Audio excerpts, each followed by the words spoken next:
നമസ്കാരം, സമയം മലയാളം ഹെൽത്ത് ടോക്സിലേക്ക് സ്വാഗതം. ഇന്ന് ആളുകൾ ഭയക്കുന്ന ഒരു രോഗമാണ് ക്യാൻസർ. നിരവധി ആളുകൾക്ക് ഓരോ വർഷവും ക്യാൻസർ ബാധിച്ച് മരിക്കുന്നുണ്ടെന്നാണ് റിപ്പോർട്ടുകൾ പറയുന്നത്. ചിലപ്പോൾ പെട്ടെന്ന് കണ്ടുപിടിക്കാൻ സാധിക്കില്ല. കണ്ടുപിടിച്ചു വരുമ്പോഴേക്കും സമയം ഒത്തിരി വൈകിയിട്ടുണ്ടാകും.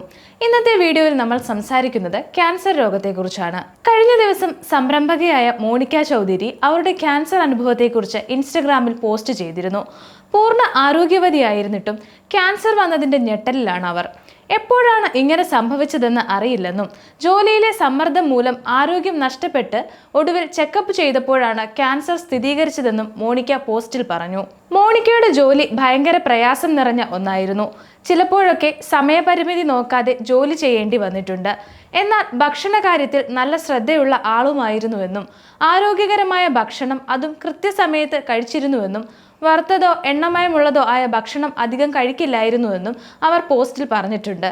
എന്നാൽ അവർ സംരംഭം ആരംഭിച്ചത് മുതൽ അവർക്ക് നല്ല സ്ട്രെസ്സും എന്നുമുള്ളതിനേക്കാൾ അധിക സമയം ജോലി ചെയ്തതും അവരെ ശാരീരികമായും മാനസികമായും ബാധിക്കാൻ തുടങ്ങി. പതുക്കെ അവർക്ക് ക്ഷീണവും തളർച്ചയും അനുഭവപ്പെട്ടു. എന്നാൽ ജോലിഭാരം അല്ലെങ്കിൽ ഉറക്കക്കുറവ് മൂലമാണ് ഇതൊക്കെ സംഭവിക്കുന്നത് എന്ന് പറഞ്ഞ് അവർ രോഗലക്ഷണങ്ങളെ ഒഴിവാക്കി. പിന്നീട് ശരീരത്തിലെ വലിയ ബുദ്ധിമുട്ടുകൾ ഉണ്ടായപ്പോൾ അവർ ഡോക്ടറിനെ കാണിക്കുകയും രോഗനിർണയം നടത്തുകയും ചെയ്തു. അതിൽ മോണിക്കയ്ക്ക് ക്യാൻസർ സ്ഥിരീകരിച്ചു. മോണിക്ക നല്ല ഭക്ഷണം കഴിച്ച് ആരോഗ്യം സംരക്ഷിക്കുന്ന ആളായിരുന്നിട്ടും എന്തുകൊണ്ടാണ് അവർക്ക് ക്യാൻസർ സംഭവിച്ചത്? സമ്മർദ്ദം, അമിത ജോലി, ആവശ്യത്തിന് ഉറക്കം ലഭിക്കാത്തത് തുടങ്ങിയ കാരണങ്ങൾ നേരിട്ട് ക്യാൻസറിലേക്ക് എത്തിക്കുന്നില്ലെങ്കിലും ഭാവിയിൽ ഇത് ക്യാൻസറിന് കാരണമായേക്കാം. എങ്ങനെയാണ് ഇത് ക്യാൻസറിലേക്ക് നയിക്കുന്നതെന്ന് വിശദമായി നോക്കാം. മോണിക്കയുടെ കേസിൽ അവർക്ക് ക്യാൻസർ ഉണ്ടാകാൻ കാരണമായി അവർ പറയുന്നത് ഒന്ന് സമ്മർദ്ദമാണ്. ഈ സമ്മർദ്ദം ഒരു അപകടകാരിയാണ്. സമ്മർദ്ദം നിങ്ങളെ ആശങ്കപ്പെടുത്തുകയും അമിതഭാരം ഉണ്ടാക്കാനും സാധ്യത കൂടുതലാണ്. നമുക്ക് ഇടയ്ക്കിടയ്ക്ക് സ്ട്രെസ് ഉണ്ടാകാറുണ്ട് എന്ന് വെച്ച് അതൊക്കെ ക്യാൻസറായി മാറുമെന്നല്ല പറയുന്നത്. നിങ്ങൾക്ക് വളരെ കാലമായി സമ്മർദ്ദം മാറാതെ നിൽക്കുന്നുണ്ടെങ്കിൽ നിങ്ങളുടെ ശരീരം കോർട്ടിസോൾ, അഡ്രിനാലിൻ തുടങ്ങിയ സ്ട്രെസ് ഹോർമോണുകൾ ഉൽപ്പാദിപ്പിക്കുന്നത് തുടർന്നുകൊണ്ടിരിക്കും. ഈ ഹോർമോണുകൾ ശരീരത്തിലെ രോഗപ്രതിരോധ സംവിധാനത്തെ ദുർബലപ്പെടുത്തുകയും ശരീരത്തിലെ ക്യാൻസർ കോശങ്ങളെ കണ്ടെത്തി നശിപ്പിക്കുന്നത് ബുദ്ധിമുട്ടാക്കുകയും ചെയ്യുന്നു. ഇതിന്റെ ഫലമായി വിട്ടുമാറാത്ത വീക്കം അനുഭവപ്പെടും. ഇത് ശരീരത്തിലെ ആരോഗ്യമുള്ള കോശങ്ങളെ നശിപ്പിക്കും.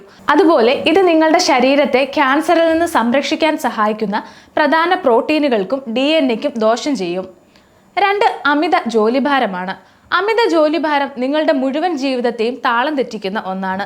അമിതമായി ജോലി ചെയ്യുന്നവരിലും ആവശ്യത്തിന് വിശ്രമം ലഭിക്കാത്തവരിലും ക്യാൻസർ വരാനുള്ള സാധ്യത കൂടുതലാണെന്നാണ് റിപ്പോർട്ടുകൾ പറയുന്നത്.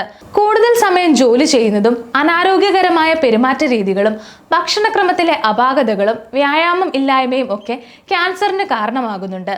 പുകവലി, മദ്യപാനശീലങ്ങൾ എന്നിവ ക്യാൻസറിന് സാധ്യത ഉയർത്തുന്നുണ്ട്. ഇന്ന് നിരവധി ആളുകൾക്ക് കണ്ടുവരുന്ന സ്തന, ശ്വാസകോശ, വൻകുടൽ ക്യാൻസറുകൾക്ക് കാരണം ദീർഘസമയം ജോലി ചെയ്യുന്നതും സമ്മർദ്ദവുമാണ് എന്നാണ് പഠനങ്ങൾ പറയുന്നത്. 3. ഉറക്കക്കുറവ്. നല്ല ഉറക്കം നല്ല ആരോഗ്യം നൽകുമെന്നാണ്. ശരീരത്തിന് മറ്റ് അസുഖങ്ങളിൽ നിന്നും രക്ഷപ്പെടാനുള്ള ഒരു മരുന്നാണ് ഉറക്കം. ഇത് നമ്മളുടെ രോഗപ്രതിരോധ സംവിധാനത്തെ സംരക്ഷിക്കുന്നുണ്ട്.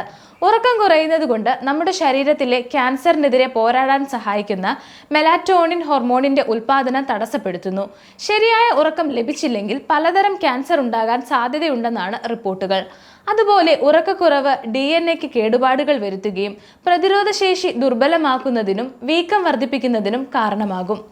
നല്ല ഭക്ഷണം കഴിക്കുന്നത് പോലെ പ്രധാനമാണ് സ്ട്രെസ് കുറയ്ക്കുന്നതും സമയത്തുറങ്ങുന്നതും ജോലിഭാരം നിയന്ത്രിക്കുന്നതുമൊക്കെ. എന്നാൽ ഇതൊക്കെ ഉണ്ടെന്ന് പറഞ്ഞ് നിങ്ങൾക്ക് ക്യാൻസർ വന്നേക്കണമെന്നില്ല. ക്യാൻസർ സംബന്ധിക്കുന്ന എന്തെങ്കിലും ബുദ്ധിമുട്ടുകൾ അല്ലെങ്കിൽ സംശയങ്ങൾ നിങ്ങൾക്ക് അനുഭവപ്പെട്ടാൽ അടുത്തുള്ള ഡോക്ടറിനെ കാണുകയും രോഗനിർണയം നടത്തുകയും വേണം. മറ്റൊരു വീഡിയോയുമായി വീണ്ടും കാണാം.